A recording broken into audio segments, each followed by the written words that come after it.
जावा मैं तेरे बिन जी लगता नहीं है बस तेनू जावा मैं उन रावा मो उन तेरे रोज तेन जांदे जांदे तेरे हुस्न ते मरदे इसी रोज की करिए सजना पो हाँ तेरे ही चोल ते नचदे सारे तेरे प्यार च करिए ही हुन बो सजना क्या बाको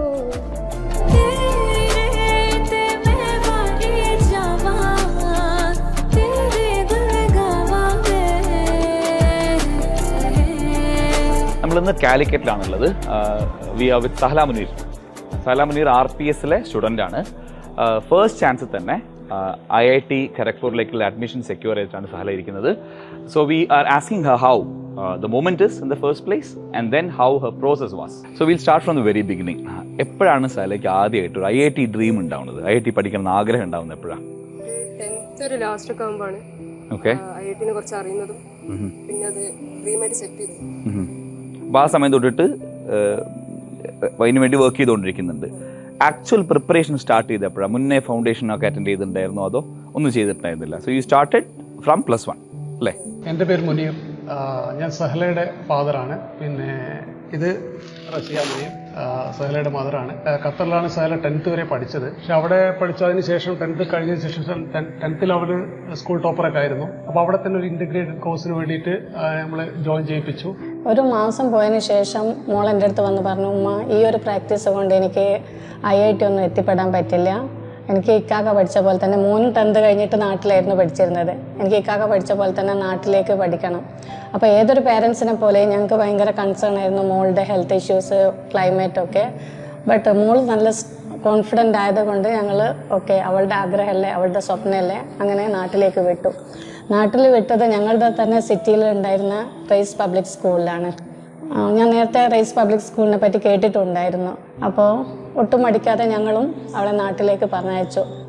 റൈസിലേക്ക് പറഞ്ഞയച്ചതിന് ശേഷം എനിക്ക് ടെൻഷൻ ഉണ്ടായിരുന്നു മോളുടെ കാര്യത്തിൽ. പക്ഷേ മോളുടെ ക്ലാസ് ടീച്ചറും മോളുടെ മെൻറ്റേഴ്സും മോളുടെ എല്ലാ ഫാക്കൽറ്റീസും നല്ല സപ്പോർട്ടീവായിരുന്നു. എപ്പോൾ വിളിച്ചാലും ഏത് സമയം വിളിച്ചാലും എല്ലാറ്റിനും അവരെല്ലാ തരത്തിലുള്ള സപ്പോർട്ടും തന്നിരുന്നു. അതുകൊണ്ട് തന്നെ ആ വറീസ് എനിക്ക് കംപ്ലീറ്റ്ലി പോയിട്ടുണ്ടായിരുന്നു. പിന്നെ തുടങ്ങുമ്പോൾ ഒബ്വിയസ്ലി ഭയങ്കര സ്കെയറി ആയിരുന്നു ഫസ്റ്റ്. പക്ഷേ പിന്നെ റേസ് എന്ന് പറയുമ്പോൾ ഭയങ്കര നമ്മൾ 10th നിന്ന് 11th പോകുമ്പോൾ ഒരു വലിയ സ്റ്റെപ്പ് എടുക്കാമെന്ന് അവർക്കറിയാം. അപ്പോൾ ഭയങ്കര സ്ക്രാച്ചിൽ നിന്ന് ഭയങ്കര സ്മൂത്തായിട്ടാണ് അവർ കൊണ്ടുപോയത്. അതുകൊണ്ട് പ്രശ്നം വന്നിട്ടില്ല. പക്ഷെ എന്നാലും the start was scary.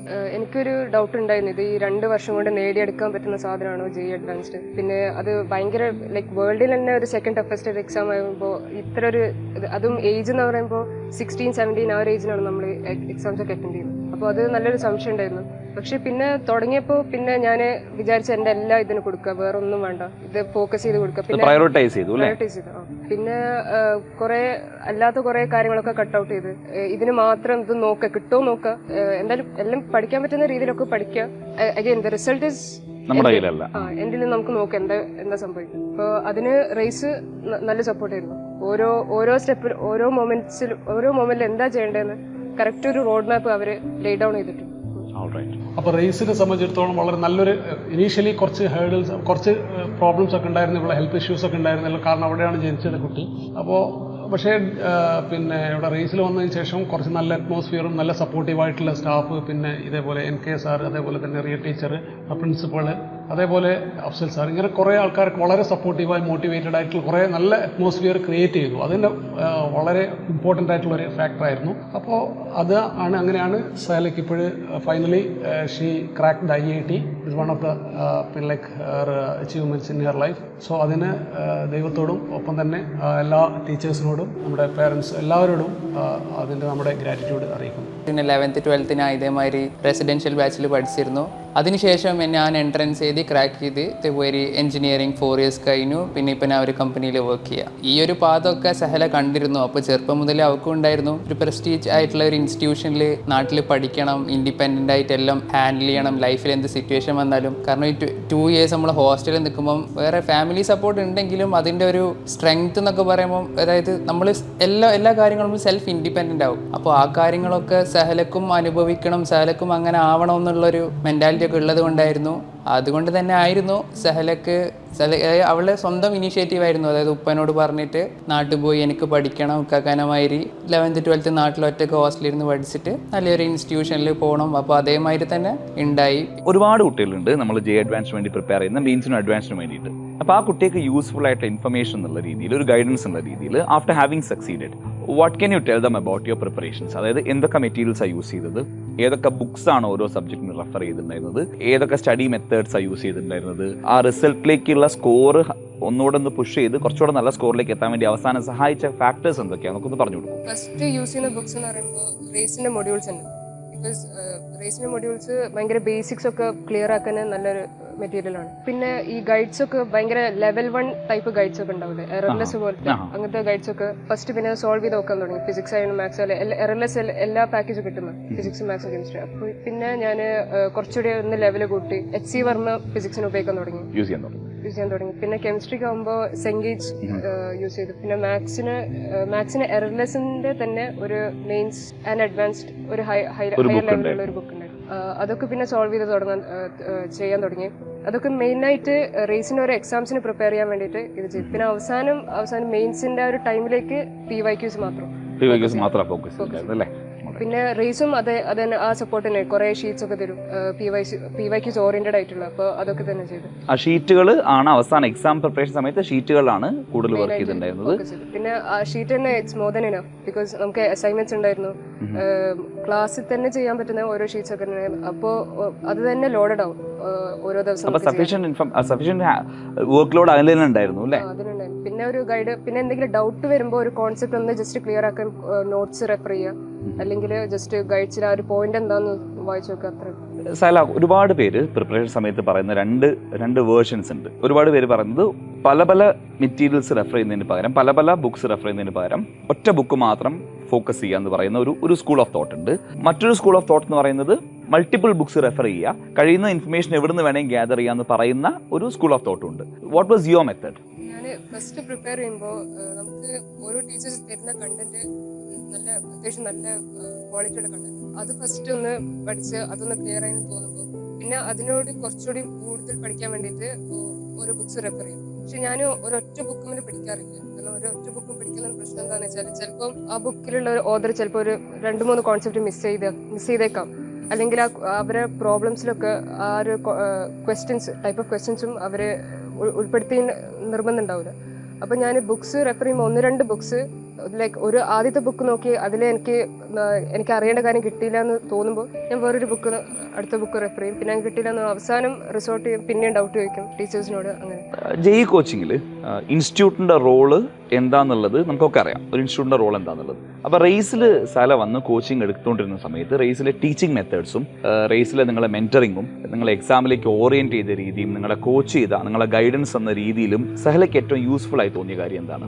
Raise എന്ന് പറയുമ്പോൾ നമുക്ക് വെറും ഒരു എക്സാമിന് പ്രിപ്പയർ ചെയ്യുന്ന ഒരു ഇൻസ്റ്റിറ്റ്യൂട്ട് ആയിട്ട് എനിക്ക് തോന്നിയിട്ടില്ല. നമുക്ക് JEE മെയിൻസ് അഡ്വാൻസ് എന്ന എക്സാം ഫേസ് ചെയ്യുന്നതിന് ഉപരി നമ്മൾ അഡീഷണൽ ആയിട്ട് കുറേ സ്കിൽ സെറ്റ് നമുക്ക് ഇൻകൾക്കേറ്റ് ചെയ്യാനാണ് അവർ മെയിനായിട്ട് ഫോക്കസ് ചെയ്യുന്നത് എനിക്ക് തോന്നുന്നുണ്ട്. കാരണം എനിക്ക് പേഴ്സണലി 10th വരെ എനിക്ക് ഫിസിക്സ് ഇഷ്ടമില്ലാത്തൊരു സബ്ജക്റ്റ് ആയിരുന്നു. എനിക്ക് ഫിസിക്സ് തീരെ ഒരു സെൻസ് ഉണ്ടാക്കാത്തൊരു വിഷയമായിരുന്നു. ബട്ട് റേസിൽ വന്നതിന് ശേഷം എനിക്ക് ഫിസിക്സ് ഏറ്റവും മോസ്റ്റ് പ്രാക്ടിക്കൽ സബ്ജക്റ്റ് ആയിട്ട് എനിക്ക് തോന്നി. Because it's definitely how they teach. Maths ആയെങ്കിലും എൻ്റെ കാൽക്കുലേഷൻസ് കൂടുതൽ ഫാസ്റ്റർ ആയത് ഞാൻ റേസിൽ ഈ ഇൻ്റഗ്രേറ്റഡ് കോച്ചിങ്ങിൽ പ്രോമിസ് ചെയ്യാൻ തുടങ്ങിയപ്പോൾ. അപ്പോൾ I think that's wonderful thing.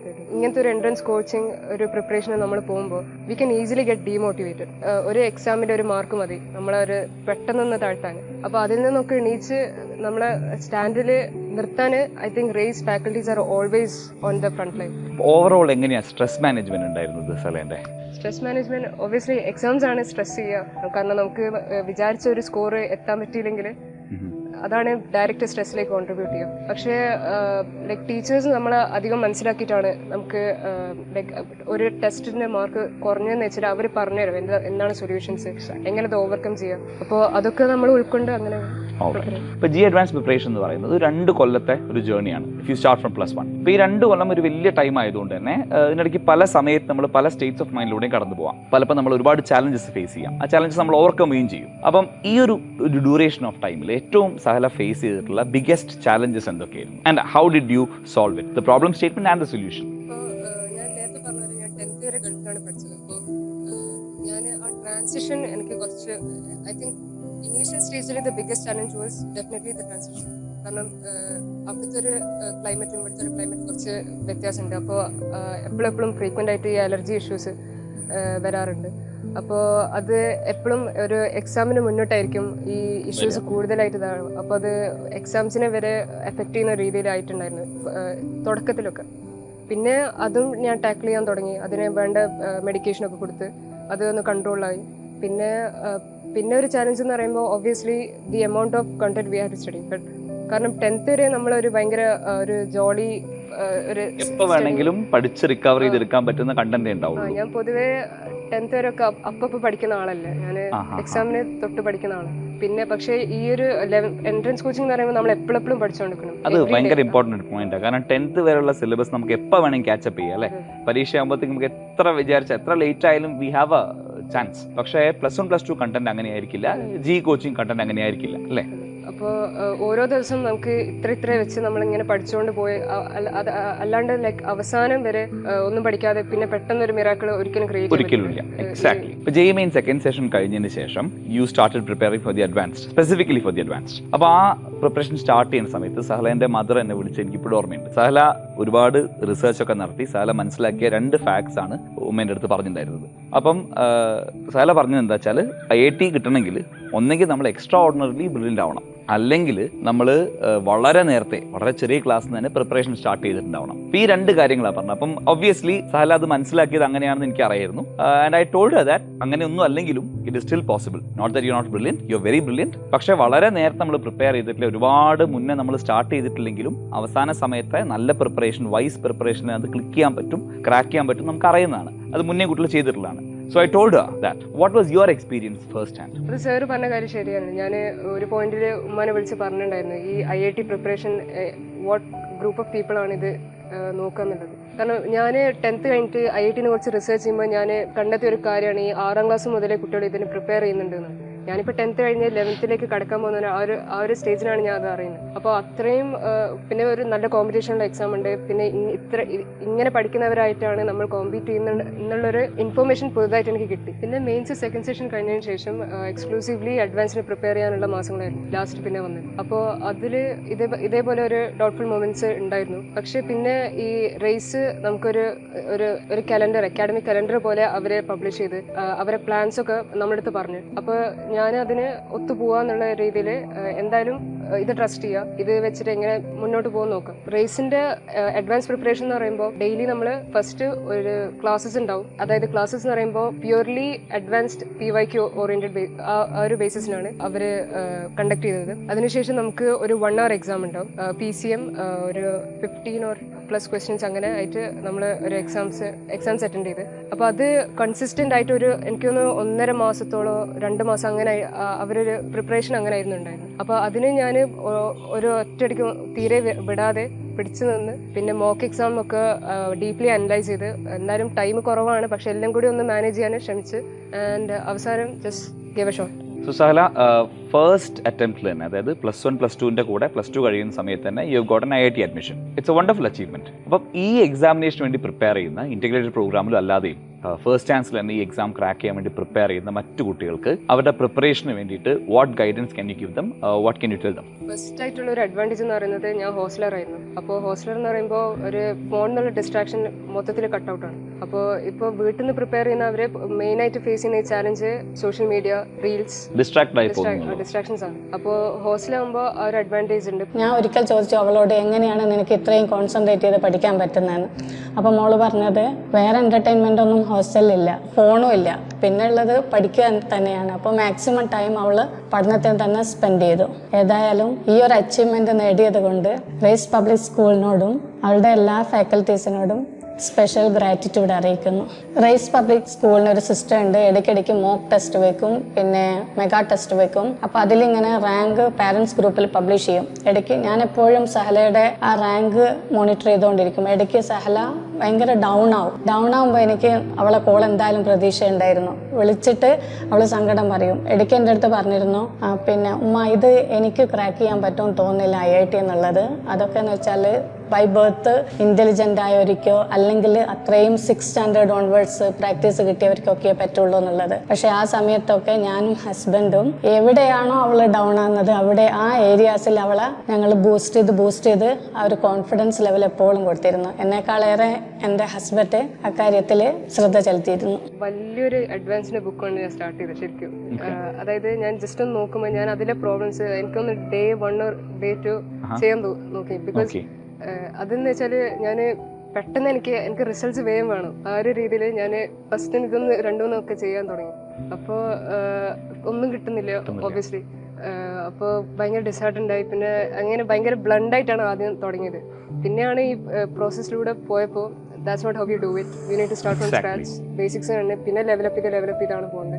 പിന്നെ കൺസിസ്റ്റൻസി ഒരു ഇമ്പോർട്ടൻറ്റ് ഫാക്ടറാണ്. ബിക്കോസ് നമ്മൾ ഒരു ഇത്ര പഠിച്ച് പിന്നെ ഒരു വലിയ ഗ്യാപ്പ് പിന്നെ അതിനുശേഷം പിന്നെ പഠിക്കാന്ന് വെച്ചാൽ അതിലൊരു കാര്യമില്ല. ബിക്കോസ് അതൊരു ബ്രെയിൻ ഡെവലപ്മെന്റ് ആണ്. അപ്പോൾ നമ്മൾ സ്റ്റാർട്ട് ചെയ്യുമ്പോൾ അങ്ങനെ ബ്രെയിനെ ഇങ്ങനെ വികസിപ്പിച്ച് അങ്ങനെ കൊണ്ടുപോകേണ്ട ഒരു സംഭവമാണ്.